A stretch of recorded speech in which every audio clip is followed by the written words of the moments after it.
Hello student, प्रतिज्ञा career institute एक ऐसा प्लेटफॉर्म है जो आपको 11th फाउंडेशन, 12th फाउंडेशन और नीट प्रिपरेशन के लिए सपोर्ट करता है, ऑनलाइन एंड ऑफलाइन बोथ। आज हम देखते हैं एक टॉपिक जो क्लास 12 के लिए, आज का टॉपिक है अपने पास क्लास 12 के लिए electric field due to an uniformly charge non conducting sphere. पिछली बार हमने कंडक्टिंग स्फीयर किया था। एक स्फीयर है, उसके ऊपर अगर चार्ज दिया जाए तो वो सारा चार्ज उसकी आउटर सरफेस के ऊपर आ जाता है, तो वो क्या होता है, कंडक्टर होता है। और अगर ये सारा चार्ज उसके अंदर कहाँ पे डिस्ट्रीब्यूट हो जाए, वॉल्यूम में पूरा यूनिफॉर्मली डिस्ट्रीब्यूट हो जाए, तो वो क्या कहलाता है, वो कहलाएगा अपने पास, ये हमारे पास नॉन कंडक्टिंग स्फीयर है। और गाउस लॉ का यूज लेकर हम यहाँ पे हम क्या काम करते हैं कि इसको यूनिफॉर्मली चार्ज कर देते हैं। अगर ये चार्ज हो रहा है तो सारा चार्ज इसके टोटल वॉल्यूम में इक्वली डिस्ट्रीब्यूट हो जाएगा और ये सारा चार्ज यहाँ पे आ जाएगा। यहाँ पे हमारे पास रेडियस है, इसकी रेडियस लेते हैं हम कैपिटल आर। इस कंडक्टर के लिए रेडियस कितनी आ गई, कैपिटल आर। अब हम गाउस लॉ का यूज लेंगे और देखेंगे कि इसको किस टाइप से, ये हमारे पास इस पॉइंट P पर हम क्या करना चाहते हैं, इलेक्ट्रिक फील्ड फाइंड करना चाहते हैं। इलेक्ट्रिक फील्ड फाइंड करने के लिए ये जो डिस्टेंस है सेंटर से वो स्मॉल आर है। हमें यहाँ पता चल रहा है, हम एक कंडीशन लेते हैं आउटसाइड, और आउटसाइड के लिए हम देख रहे हैं आर कैपिटल आर से ग्रेटर है, स्मॉल आर की वैल्यू ज़्यादा है और कैपिटल आर की वैल्यू क्या है, कम है। तो अभी क्या काम कर रहे हैं, हम गॉसियन सरफेस ड्रॉ करते हैं जो O को सेंटर मानकर P से गुजरने वाले एक गॉसियन सरफेस को ड्रॉ कर रहे हैं। ये गॉसियन सरफेस है, GS लिखा है इसको। हम यहाँ पर इलेक्ट्रिक फील्ड की इंटेंसिटी निकालने के लिए क्या करेंगे, फॉर्मूला डिराइव करेंगे। तो क्या करेंगे, हम यहाँ पर एक स्मॉल एरिया एलिमेंट कंसीडर करते हैं। ये स्मॉल एरिया है, स्मॉल एरिया कंसीडर कर रहे हैं और यहाँ पे P पॉइंट ले रहे हैं। तो एरिया वेक्टर देखें तो ये जो सरफेस बनी है, स्मॉल एरिया बना, उसे 90 डिग्री पर एरिया एलिमेंट का डायरेक्शन होगा। नेक्स्ट हम यहाँ पे इलेक्ट्रिक फील्ड, इस पॉइंट P के ऊपर इलेक्ट्रिक फील्ड फाइंड करना चाहते हैं। तो उसके लिए हमारे पास सीधा सा तरीका है क्या, कि जिस पॉइंट पर हम इलेक्ट्रिक फील्ड फाइंड करना चाहते हैं उस पॉइंट के ऊपर एक यूनिट चार्ज रख देते हैं। यूनिट चार्ज पॉजिटिव होता है और ये सारा चार्ज कैसा है, ये भी सारा का सारा पॉजिटिव है। अगर ये पॉजिटिव है, इसका मतलब क्या हुआ, इसका मतलब ये हुआ कि दोनों लाइक चार्जेज है और दोनों एक दूसरे को रिपेल करेंगे। तो ये हमारे पास पॉइंट चार्ज यहाँ पे रखा हुआ, वो किधर की साइड रिपेल होगा, वो आउटसाइड रिपेल होगा और ये रिपेल होके इधर की साइड जाएगा। अगर ये इधर की साइड जाएगा तो डायरेक्शन इंटेंसिटी की भी इधर की साइड ही होगी। पॉजिटिव चार्ज जो जा रहा है वो इलेक्ट्रिक फील्ड की डायरेक्शन में मूव करता है।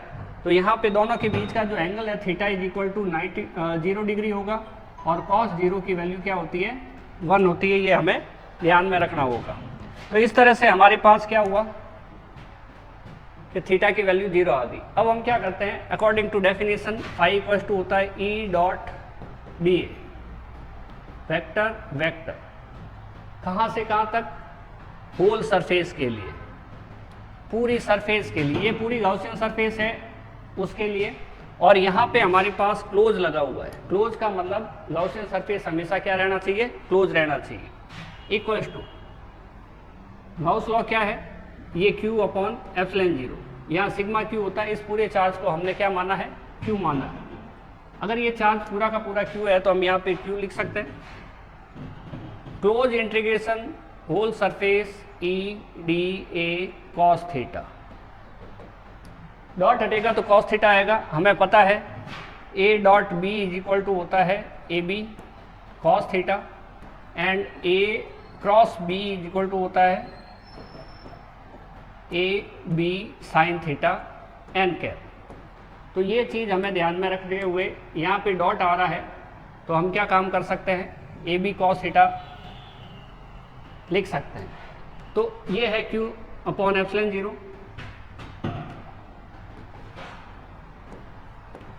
अब E क्या है? कांस्टेंट है।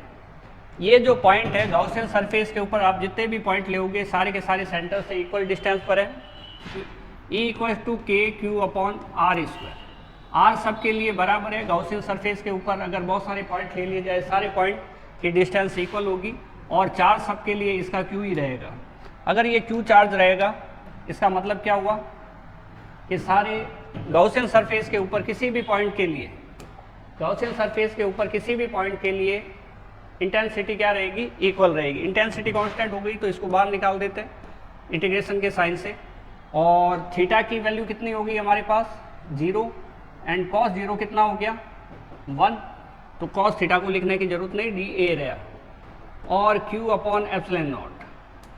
अभी डी ए क्या चीज़ है? Close integration whole surface. अगर ऐसे ऐसे स्मॉल एलिमेंट एरिया लेते हैं और इसको इंटीग्रल करते हैं, यानी कि पूरी जो सरफेस है उसका अगर इंटीग्रल करेंगे तो इसका एरिया होता है हमारे पास total 4 pi r square. R जहाँ पे क्या है? Radius of sphere. अगर हम ये गॉसियन सरफेस लेते हैं तो इसकी जो एरिया क्या रहेगी? स्मॉल आर स्क्वायर, क्योंकि इसकी रेडियस कितनी है? स्मॉल आर है। तो हम यहाँ लिखते हैं E equal to 4 pi small r square q upon epsilon naught. यहाँ पे काम करते हैं d A integration s is equal to 4 pi r square. अगर हमें इस स्फीयर का एरिया लेना होता तो हम कैपिटल आर लिखते। अभी हमें गॉसियन सरफेस का एरिया लेना है, तो E into 4 pi r square upon q upon epsilon 0। Next देखते हैं, E वापस लिख देते हैं उस लाइन को, 4 pi small r square q upon epsilon 0। तो E का फॉर्मूला क्या रहेगा हमारे पास? 4 पाई नीचे आ गया तो ये 4 पाई एप्सिलॉन नॉट बना। बचा क्या हमारे पास? ये क्यूब पर बचा। इधर क्या बचा? आर स्क्वायर बचा। ठीक है, तो इस टाइप से अगर हम लिखें तो 1 अपॉन 4 पाई एप्सिलॉन नॉट लिख सकते हैं। ये फॉर्मूला आ गया हमारे पास किसके लिए? Electric intensity of electric field. इसको हम के लिख सकते हैं। 1 अपॉन 4 पाई जो होता है एप्सिलॉन नॉट के होता है। के को हम कूलम कांस्टेंट कहते हैं और इसकी वैल्यू होती है 9 इंटू 10⁹ न्यूटन मीटर स्क्वायर पर कूलम स्क्वायर। तो अभी ये के लिख दिया क्यू अपॉन आर स्क्वायर। ये मैग्नीट्यूड हो गया। वेक्टर फॉर्म में अगर लिखना चाहें, वेक्टर फॉर्म में अगर लिखना चाहें तो हम लिखेंगे E vector equal to k q upon r square. E एक इलेक्ट्रिक फील्ड की इंटेंसिटी जो होती है वो एक वेक्टर क्वांटिटी है, इसलिए इसके ऊपर एरो लगा दिया, वेक्टर का सिंबल लगा दिया। लेकिन इधर Q, K and r square ये सारी के सारी स्केलर क्वांटिटी है। तो इनको वेक्टर शो करने के लिए हम आर कैप इधर लगा देते हैं। आर कैप को हम क्या कहते हैं? Unit vector. और आर कैप का जो फॉर्मूला होता है वो आर वेक्टर अपॉन आर होता है, r vector upon magnitude of r. तो ये हमारे पास क्या हो गया है? एक वेक्टर फॉर्म हो गई है। इस फॉर्मूले को देख के ये किसके लिए? आउटर पॉइंट के लिए, इसलिए आउट लिख देते हैं या फिर वो लगा देते हैं। अगर हम E का आउट और R के बीच में ग्राफ ड्रॉ करना चाहें तो ये हमारे पास हो जाएगा, इस टाइप का ग्राफ आ जाएगा। ये शो करता है कि E जो है वो inversely proportional to R square है, inversely proportional to R square है। अब काफ़ी इजी है, ये कोई प्रॉब्लम नहीं है इसमें।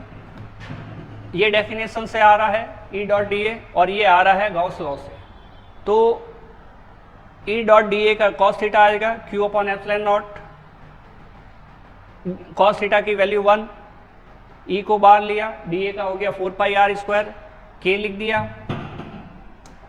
और इस टाइप से हमारे पास फॉर्मूला आ गया k q upon r square.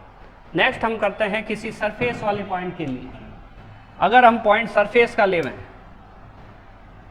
अगर हम पॉइंट सरफेस पे लेते हैं तो हम ऐसे काम कर सकते हैं। सरफेस के लिए क्या हो जाएगा? ये स्फीयर, और ये हमने Q चार्ज इसको दिया हुआ है, और ये सारा जो चार्ज है वो क्या है, Q चार्ज है। तो सारा चार्ज Q है। अभी हम क्या काम करते हैं कि इसके सेंटर O से ये जो डिस्टेंस है वो कैपिटल R है, इस स्फीयर की रेडियस है। अब यहाँ से स्मॉल r पर, where r is equal to capital R, तो एक ही सर्कल की रेडियस होगी तभी बराबर होगी, पॉइंट स्फीयर के ऊपर ही होगा। यहाँ पर हम एक पॉइंट P कंसीडर करते हैं जहाँ पर हमें इलेक्ट्रिक फील्ड की इंटेंसिटी फाइंड करनी है। और इलेक्ट्रिक फील्ड की इंटेंसिटी फाइंड करने के लिए क्या काम कर सकते हैं हम, इस पॉइंट्स O को सेंटर मान के P पॉइंट से निकलने वाले एक गॉसियन सरफेस जो स्फेरिकल होगा उसको ड्रॉ कर सकते हैं। ये हमने ड्रॉ किया। इसको ऐसा समझा जा सकता है कि ये गॉसियन सरफेस जस्ट इसके ऊपर ही है, क्योंकि दोनों की रेडियस बराबर इक्वल है। और बिल्कुल वही तरीका हमारे पास कि हम यहाँ से एक स्मॉल एरिया एलिमेंट लेंगे और उस एरिया एलिमेंट के लिए डायरेक्शन इधर रहेगी E vector and DA vector, ठीक है। जो एरिया उससे परपेंडिकुलर DA वेक्टर रहेगा और जो एरिया एलिमेंट है ये इंटेंसिटी है। इंटेंसिटी के लिए हम यहाँ पे पॉइंट चार्ज रखेंगे, वो रिपेल हो रहा है, बाहर जा रहा है, तो यहाँ पे फिर वापस थीटा इक्वल टू क्या आएगा, 0 डिग्री, और cos 0 की वैल्यू कितनी रहेगी, 1 रहेगी। बिल्कुल सेम है, बस हम यहाँ करते हैं on surface B, on surface R equal to R होगा। पिछली बार फॉर्मूला हमने E आउट के लिए निकाला KQ upon small r square, तो इस बार हम कर देंगे कैपिटल R स्क्वायर। ये ऑन सरफेस रह जाएगा हमारे पास क्या चीज, intensity of electric field on surface. तो ये जो वैल्यू होती है वो मैक्सिमम होती है। हम यहाँ पे E मैक्स लगा सकते हैं। तो मैक्सिमम कैसे है, क्योंकि अंदर की साइड इसकी वैल्यू क्या रहेगी, 0 रहेगी। देखते हैं नेक्स्ट।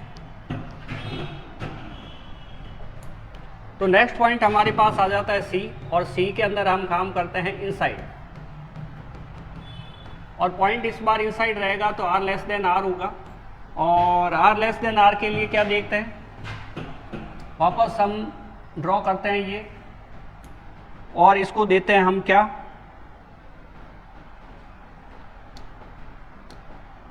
चार्ज देते हैं। और अगर चार्ज देते हैं, थोड़ा ये बड़ा बना लेते हैं, अगर ये कंडक्टर है तो इसके अंदर की साइड इंटेंसिटी क्या रहेगी, 0 रहेगी। लेकिन इस बार हमने नॉन कंडक्टर स्फीयर लिया है, तो उसके लिए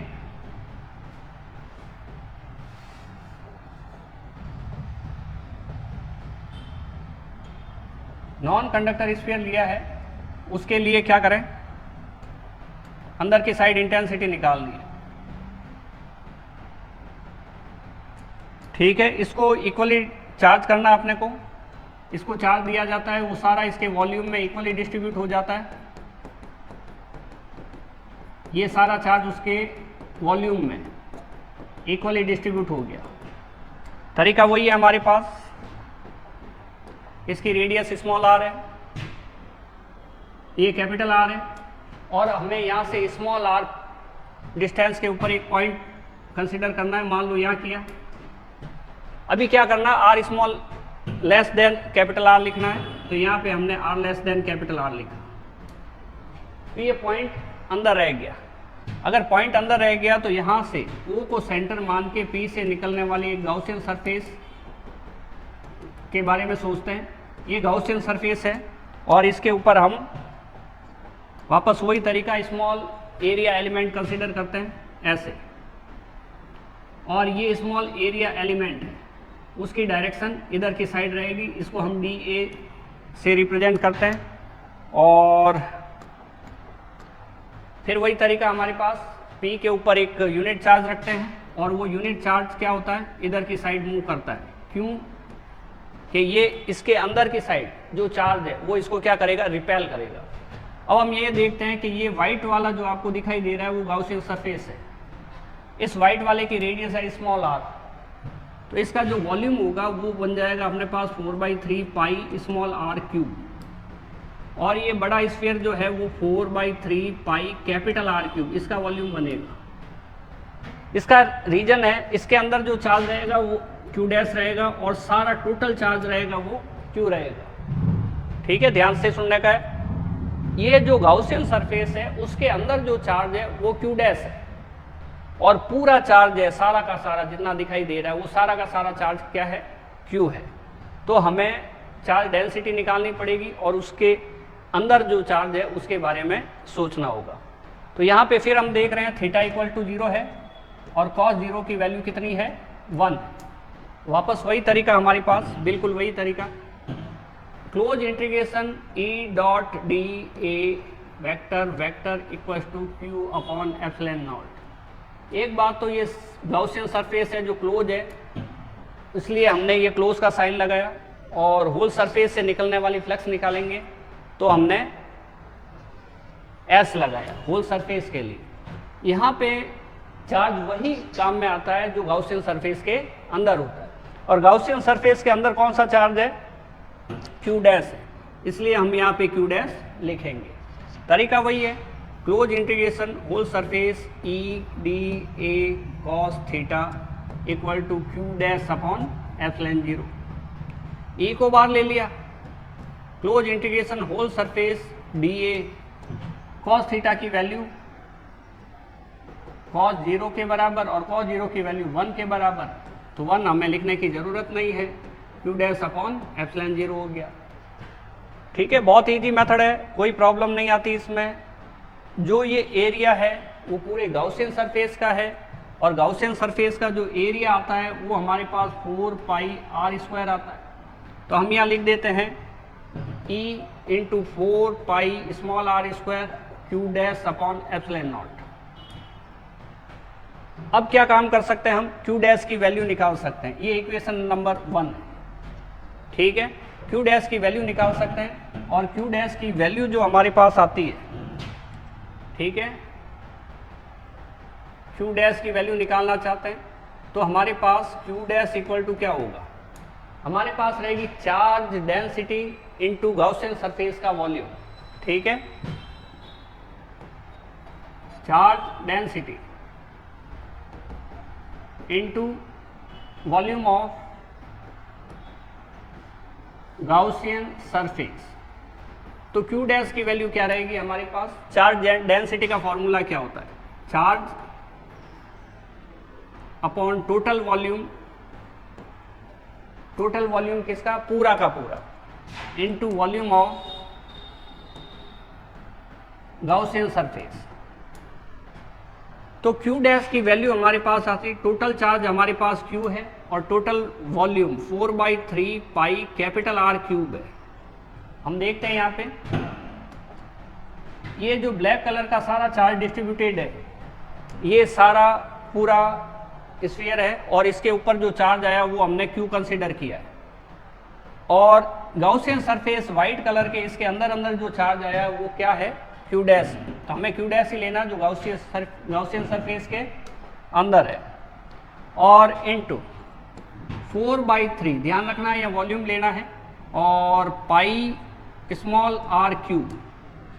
4/3 पाई से 4/3 पाई कैंसिल हो जाता है, तो क्यू डैश की वैल्यू आ जाती है हमारे पास Q small are cube upon capital are cube.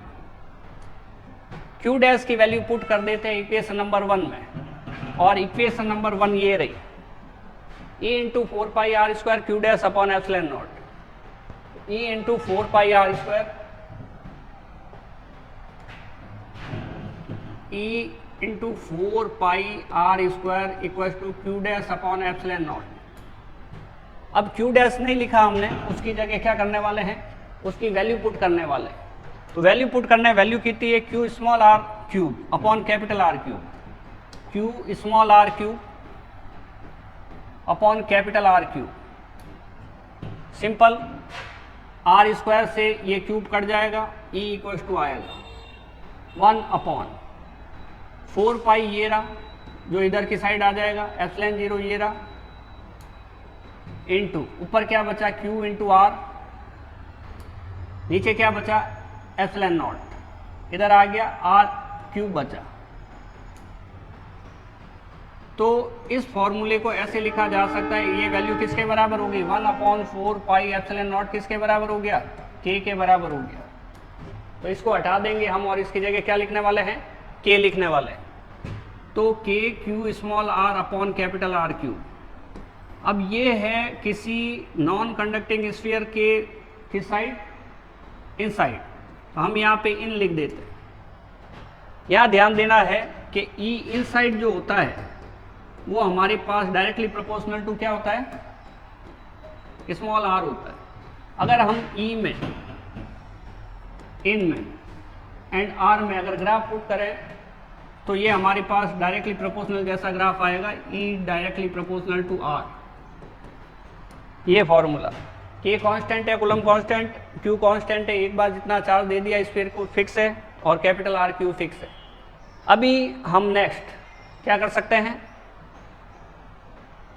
इसके लिए सारा अंदर बार और सतह पर, ठीक है, ग्राफ प्लॉट कर सकते हैं। तो करते हैं, ई एंड आर के लिए तो हम यहाँ पे बनाते हैं एक, हमारे पास ये है conducting sphere, non conducting sphere, और इसको हमने क्या किया, चार्ज दिया। ये नॉन कंडक्टिंग होने की वजह से सारा चार्ज इसके पूरे वॉल्यूम के अंदर चला जाता है। यहाँ पर हम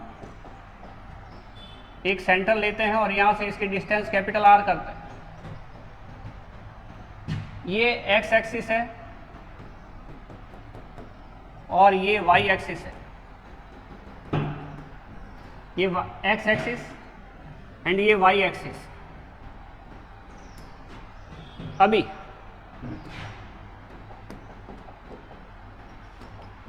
यहां पे हम फॉर्मूला लिख देते हैं। सबसे पहला ई आउट के लिए,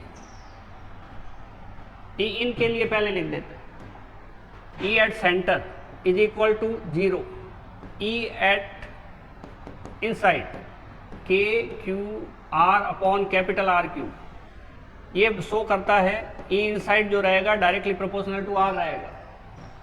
सेंटर पे 0 इसलिए लिखा कि ये फॉर्मूला है, सेंटर पे r इक्वल टू 0 होगा। जब 0 यहाँ पुट करेंगे तो ये कितना आ जाएगा, ये भी 0 आ जाएगा। तो ये एक हो गया, ये इनसाइड हो गया। ई सरफेस पे हमने देखा था के q upon capital are square आया था, ये सेम ऐसा ही है जैसे कंडक्टर स्फीयर के लिए आया था। तीसरा देखते हैं E outside, outside k q upon capital r small r square आया था। इसके लिए अगर ग्राफ बनाएं तो ये इस टाइप का आ रहा था, और इसके लिए ग्राफ बनाएं तो इस टाइप का आ रहा था। तो हमें पता चला सेंटर पे इंटेंसिटी कितनी होती है, 0 होती है।